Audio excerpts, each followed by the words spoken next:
जय यीशु की। यीशु मसीह के मीठे, मधुर और सामर्थी नाम में मैं आप सभी का अभिवादन करती हूँ। AGNI TV द्वारा प्रस्तुत इस कार्यक्रम सीख हिम फर्स्ट में एक बार फिर मैं आप सभी का स्वागत करती हूँ। आज की सुबह हम मसीही जीवन जीने के लिए कुछ कुंजियों को देखने वाले हैं। उत्पत्ति की पुस्तक उसके पहले और दूसरे अध्याय में हम देखते हैं कि किस तरह से परमेश्वर ने मनुष्य को या फिर हमें अपने ही स्वरूप और समानता में बनाया था। परंतु तीसरे अध्याय में जब हम आते हैं तो हम देखते हैं कि किस प्रकार से मनुष्य ने उस ही सुंदर स्वरूप को स्वयं ही बिगाड़ दिया था। अपने हाथों से, अपने आज्ञाकारिता के कारण उसने स्वरूप को बिगाड़ दिया था और धीरे धीरे किस प्रकार से वो संसार के अनुरूप ढलता गया और चलता गया। परंतु रोमियो की पुस्तक उसके 12वें अध्याय उसके पहले और दूसरे पद में हम देखते हैं कि पौलुस कहता है, इसलिए हे भाइयों, परमेश्वर की दया का स्मरण दिलाते हुए मैं तुमसे आग्रह करता हूँ कि अपने जीवन को एक बलिदान के रूप में परमेश्वर को प्रसन्न करते हुए अर्पित कर दो। ये तुम्हारी आध्यात्मिक उपासना है जिसे तुम्हें उसे चुकाना है। अब और आगे इस दुनिया की रीति पर मत चलो, बल्कि अपने मनों को नया करके अपने आप को बदल डालो, ताकि तुम्हें पता चल जाए कि परमेश्वर तुम्हारे लिए क्या चाहता है, यानी जो उत्तम है, जो उसे भाता है और जो संपूर्ण है। हम देखते हैं कि मसीही जीवन में सिद्धांत और जिम्मेदारियां सदैव ही समानांतर रूप से साथ साथ चलती हैं। हमारा विश्वास ही हमारे कार्यों को या हमारे व्यवहार को या हमारे रवैये को नियंत्रित करता है। तो कितना ही ज़रूरी हो जाता है कि हम जो भी ज्ञान प्राप्त करते हैं, जो भी संदेशों को सुनते हैं, परमेश्वर से जो भी कुछ हम सुनते हैं या सीखते हैं, उसे केवल सुनने के स्तर तक ना सीमित रखें, परंतु उसे अपने जीवन में लागू करें और अपने प्रतिदिन के जीवन द्वारा हम दिखाएं कि हम परमेश्वर के वचन के अनुसार चलते हैं, परमेश्वर के वचन को विश्वास करते हैं, उस पर भरोसा करते हैं।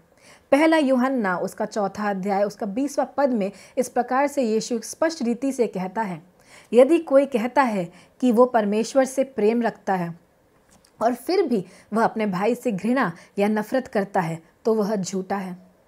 मनुष्य होने के नाते कई बार हमारी कथनी और करनी में भारी अंतर पाया जाता है, परंतु एक मसीही मनुष्य होने के नाते ये बहुत ही ज़रूरी बन जाता है कि जो सुसमाचार हम अपने मुख से बांटने की कोशिश करते हैं या जो सुसमाचार अपने मुख से हम बांटते हैं उसे हम अपने जीवन में दिखाने पाएँ, उसे हम अपने जीवन द्वारा ज़्यादा बांटने पाएँ, ना कि केवल मुख से हम उस सुसमाचार का व्याख्यान करें या उसे बांटें। यदि हम अपने जीवन द्वारा सुसमाचार का प्रचार करना है तो परमेश्वर के सम्मुख वास्तविक रूप से हमें अधीन होना बहुत ही अनिवार्य है। तो यदि हम अपने जीवन द्वारा, ना केवल अपने मुख से, अपने जीवन द्वारा परमेश्वर के उस सुसमाचार को फैलाना चाहते हैं, बांटना चाहते हैं, तो बहुत ही महत्वपूर्ण हो जाता है कि हम अपने आप को संपूर्ण रीति से परमेश्वर के अधीन कर दें। रोमियो की पुस्तक उसका 12वां अध्याय उसका 2 पद, जैसा हमने अभी पढ़ा था, उसमें लिखा है, अब और आगे इस दुनिया की रीति पर मत चलो, बल्कि अपने मनों को नया करके अपने आप को बदल डालो। यदि ऐसा होना है तो हमें विशेषकर 3 बातों को परमेश्वर के अधीन करना होगा। यदि ऐसा होना है तो हमें अपने अंदर की 3 बातों को विशेषकर परमेश्वर के अधीनता में लाना होगा। पहली बात, अपने शरीर को परमेश्वर के अधीन कर दो, जो हम पहले पद में देखते हैं यहाँ पर, अपने शरीर को परमेश्वर के अधीन कर दो। पहले जब संसार और संसार की बातें हमारे अंदर थी और हम परमेश्वर से दूर थे या वंचित थे या परमेश्वर पर हम विश्वास नहीं करते थे, तो हम अपने शरीर के विभिन्न अंगों का प्रयोग पाप और लालसा के कार्यों में उपयोग करते थे। परंतु अब जब हम मसीह में पाए जाते हैं, परंतु अब जब यीशु हमारे अंदर पाया जाता है, तो हम चाहते हैं कि अपने शरीर के अंगों का प्रयोग हम उसके कार्यों के लिए करें। पहला कुरिन्थियों 6:19-20 में इस प्रकार से लिखा है कि क्या तुम नहीं जानते कि तुम्हारा शरीर परमेश्वर का भवन है। रोमियो 8:9 में लिखा है, क्योंकि पवित्र आत्मा तुम में निवास करता है। तो क्योंकि पवित्र आत्मा हम में निवास करता है, इसीलिए हमारा शरीर परमेश्वर का भवन है, परमेश्वर का मंदिर है। फिलिपियों उसका पहला अध्याय 20 के 21 में इस प्रकार से लिखा है कि ये हमारे लिए सौभाग्य की बात है कि हम अपने शरीर का उपयोग या प्रयोग परमेश्वर की महिमा के लिए कर सकते हैं। ये कितने ही महान बात है कि परमेश्वर हमें अनुमति देता है कि हम इस शरीर द्वारा, इस नश्वर शरीर द्वारा भी, इस पापी शरीर द्वारा भी परमेश्वर की महिमा कर सकते हैं। जिस प्रकार प्रभु यीशु इस पृथ्वी पर परमेश्वर की इच्छा को पूरी करने के लिए देहधारी हुआ, उसी प्रकार से हमने अपने शरीर को यीशु के अधीन कर देना है कि वह परमेश्वर के कार्यों के लिए हमारे शरीर को और भी उपयोगी बना सके और परमेश्वर का कार्य हमारे शरीरों द्वारा जारी रख सके।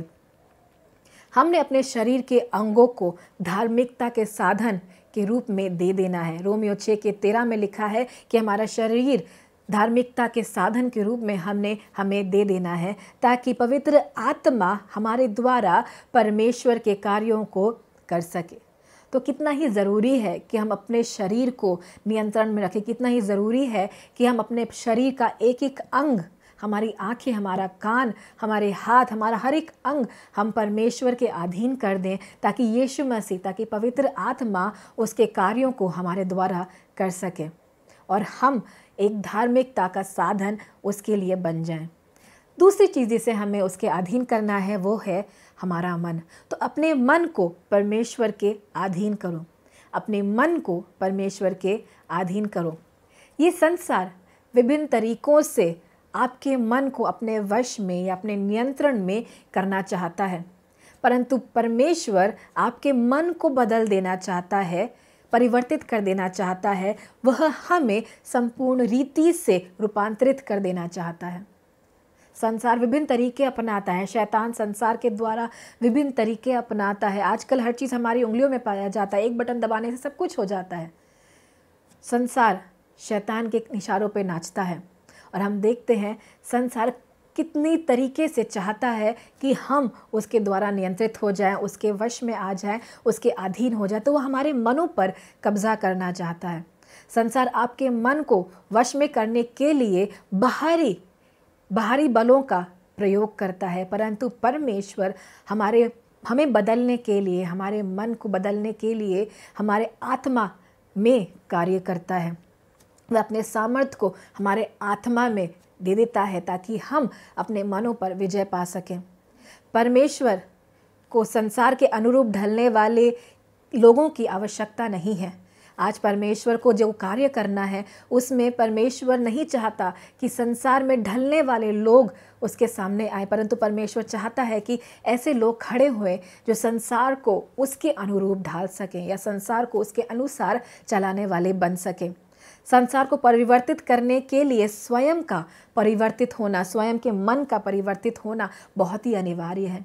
यदि हम स्वयं को यदि हम स्वयं को ना बदलने पाएँ तो हमें संसार को बिल्कुल भी नहीं बदल पाएंगे। इसीलिए यदि हमें संसार में काम करना, यदि हमें संसार को परमेश्वर के अनुरूप ढालना है तो हमें स्वयं को सबसे पहले बदलने की आवश्यकता है और उसकी शुरुआत होती है हमारे मनों से। हमें अपने मनों को बदलने की आवश्यकता है और ये केवल परमेश्वर के वचन के द्वारा हो सकता है, परमेश्वर के वचन के अध्ययन के द्वारा हो सकता है, परमेश्वर के वचन के पढ़े जाने के द्वारा हो सकता है। जितना ही समय हम परमेश्वर के वचन को पढ़ने में बिताएंगे, जितना ही समय अपना हम परमेश्वर के वचन के अध्ययन में बिताएंगे और उस वचन को अपने जीवन में लागू करने में बिताएंगे, उतना ही हम बदलते जाएंगे, परमेश्वर के अनुसार बदलते जाएंगे और हमें सामर्थ्य पाई जाएगी कि हम संसार को बदलने पाएंगे, क्योंकि हमें बदलने की सामर्थ्य और संसार को बदलने की सामर्थ्य केवल और केवल परमेश्वर के वचन में पाई जाती है।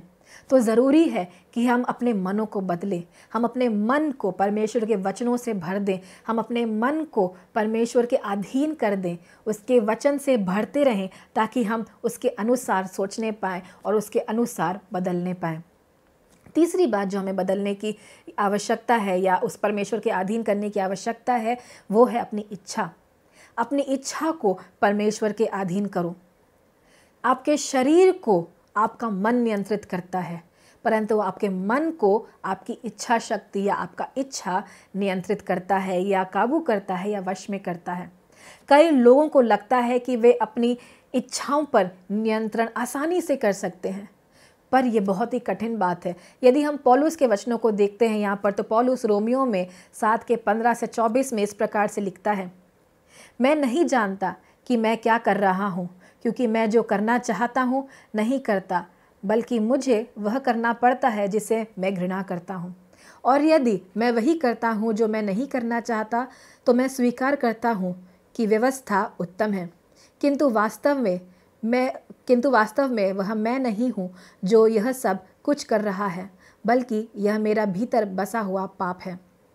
हाँ, मैं जानता हूँ कि मुझ में यानी मेरे भौतिक मानव शरीर में किसी अच्छी वस्तु का वास नहीं है।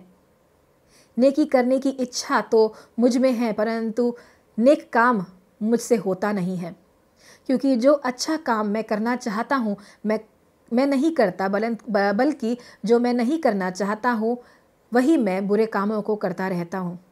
और यदि मैं वही काम करता हूँ जिन्हें करना नहीं चाहता, तो वास्तव में उनका कर्ता जो उन्हें कर रहा है मैं नहीं हूँ, बल्कि वह पाप है जो मुझ में बसा हुआ है। इसलिए मैं अपने में यह नियम पाता हूँ कि मैं जब अच्छा करना चाहता हूँ तो अपने में बुराई को ही पाता हूँ। अपनी अंतरात्मा में मैं परमेश्वर की व्यवस्था को सहर्ष मानता हूँ, पर अपने शरीर में मैं एक दूसरे ही नियम का काम करते हुए देखता हूँ।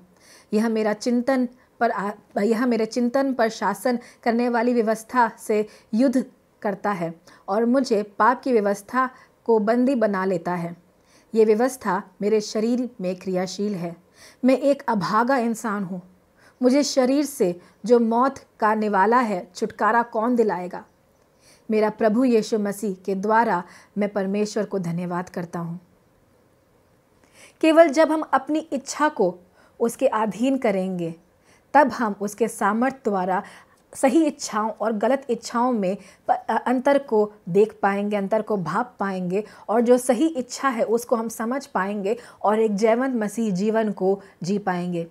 केवल प्रार्थनाओं द्वारा हम अपनी इच्छा शक्ति पर या अपनी इच्छाओं पर काबू कर सकते हैं और अपनी इच्छाओं को परमेश्वर के अधीन कर सकते हैं। जब हम प्रार्थना में समय बिताते हैं, जब हम उपवास में समय बिताते हैं, तो हम अपनी इच्छा शक्ति को परमेश्वर के अधीन कर देते हैं और परमेश्वर से कहते हैं, परमेश्वर मेरी इच्छा नहीं परंतु तेरी इच्छा मेरे जीवन में पूरी हो जाए। मेरी इच्छा नहीं परंतु तेरी इच्छा मेरे जीवन में पूरी हो जाए। हमने हर बात के लिए प्रार्थना करनी है, हर निवेदन को परमेश्वर के सामने रखना है, परंतु उसकी इच्छा को अपने जीवन में ग्रहण करना है, स्वीकार करना है। प्रार्थनाओं द्वारा हमें अपनी इच्छाओं को पूरा करने की कोशिश नहीं करना है। प्रार्थनाओं द्वारा, उपवास द्वारा हमने परमेश्वर के हाथ को मोड़ने की कोशिश नहीं करना है। हमने ये कोशिश नहीं करना है कि मेरी इच्छा परमेश्वर पूरी कर दे, परंतु प्रार्थना और उपवास का अर्थ यह है कि हम परमेश्वर से कहते हैं, परमेश्वर मेरी इच्छा नहीं परंतु तेरी इच्छा मेरे जीवन में पूरी होने पाए। मेरी इच्छा मायने नहीं रखती परंतु तेरी इच्छा मायने रखती है और वही मेरे जीवन में पूरी होने पाए, चाहे मुझे किसी भी संघर्ष से क्यों ना गुजरना पड़े, परंतु तेरी इच्छा मेरी ज़िंदगी में पूरी हो जाए। योजनाएं बनाना अच्छा ही नहीं परंतु ज़रूरी भी है, परंतु अधिक ज़रूरी यह है कि उन योजनाओं में परमेश्वर की इच्छा पूरी होने पाए। वो योजनाएं परमेश्वर की इच्छा से निकलने पाए, ना कि हमारी इच्छाओं से निकलने पाए। तो बहुत ज़रूरी है कि हम उस प्रकार से योजनाएं बनाएं कि जो परमेश्वर की योजनाएं हों और जो परमेश्वर की इच्छा में पाया जाए। परंतु प्रश्न आज की सुबह ये उठता है, क्या हम परमेश्वर को अनुमति देते हैं या देंगे कि वह प्रतिदिन हमें बदले और अपने अनुसार नया बनाता जाए? क्या हम परमेश्वर को ये अनुमति देते हैं या देंगे कि वह प्रतिदिन हमारे प्रतिदिन के जीवन में वो हमें परिवर्तित करता जाए और हमें बदलता जाए और अपने अनुसार हमें नया बनाता जाए? क्योंकि वो कभी भी हमसे ज़ोर ज़बरदस्ती से काम नहीं कराता। वो हमें चाहता है कि हम स्वेच्छा से इस काम को, अपने कामों को करने पाएँ, उसके कामों को करने पाएँ। क्या हम उस स्तर पर पहुंचना नहीं चाहते या तैयार नहीं हैं उस स्तर पर पहुंचने के लिए जिस स्तर पर पौलुस कहता है कि अब से वह जो जीवित है मैं नहीं परंतु मसीह है जो मुझ में जीवित है। अब से मैं नहीं परंतु मसीह है जो मुझ में जीवित है। परमेश्वर ने हमें संसार के अनुरूप ढलने के लिए नहीं बनाया है। परमेश्वर ने हमें इसलिए बुलाया है कि हम संसार को उसके अनुसार ढाल सकें, संसार को उसके अनुरूप ढाल सकें, हम स्वयं को उसके अनुरूप ढाल सकें और हम अपने जीवनों द्वारा ये संदेश लोगों तक पहुंचा सकें। मैं इस डिवोशन को सेंट फ्रांसिस ऑफ असीसी द्वारा लिखी गई इस प्रार्थना के साथ समाप्त करना चाहूँगी। प्रभु, मुझे शांति का साधन बना। जहाँ नफरत है वहाँ मैं प्रेम बोने पाऊँ, जहाँ पीड़ा है वहाँ मैं क्षमा लाने पाऊँ, जहाँ संदेह है वहाँ मैं विश्वास लेकर के आऊँ, जहाँ निराशा है वहाँ मैं आशा लेकर के आऊँ, जहाँ अंधकार है वहाँ मैं रोशनी ले आऊँ, जहाँ दुख है वहाँ मैं आनंद लेकर के आऊँ। हे स्वामी, अनुग्रह कर कि मैं सांत्वना प्राप्त करने से अधिक सांत्वना देने वाला बनने पाऊँ, समझे जाने से अधिक समझने पाऊँ, प्रेम पाने से अधिक प्रेम करने वाला बन पाऊँ। क्योंकि देने में ही हम प्राप्त करते हैं, क्षमा करने में ही हम क्षमा किए जाते हैं, मृत्यु में ही हम अनंत जीवन में जन्म लेते हैं। तो एक मसीही जीवन, एक वास्तविक मसीही जीवन जीने के लिए 3 कुंजी आज की सुबह हमने देखी। हमने देखा कि हमने अपने शरीर को परमेश्वर के अधीन करना है। दूसरा, हमने देखा कि हमने अपने मनों को परमेश्वर के अधीन करना है। तीसरा, हमने देखा कि हमने अपनी इच्छा को परमेश्वर के अधीन करना है। और यदि हम एक मसीही जीवन, एक जयवंत मसीही जीवन जीना है तो हमें इन तीनों कुंजियों को अपने जीवन में लागू करना है और उसके अनुसार चलना है। आइए अपनी आंखों को बंद करते हैं, परमेश्वर के अधीन अपने आप को करते हैं।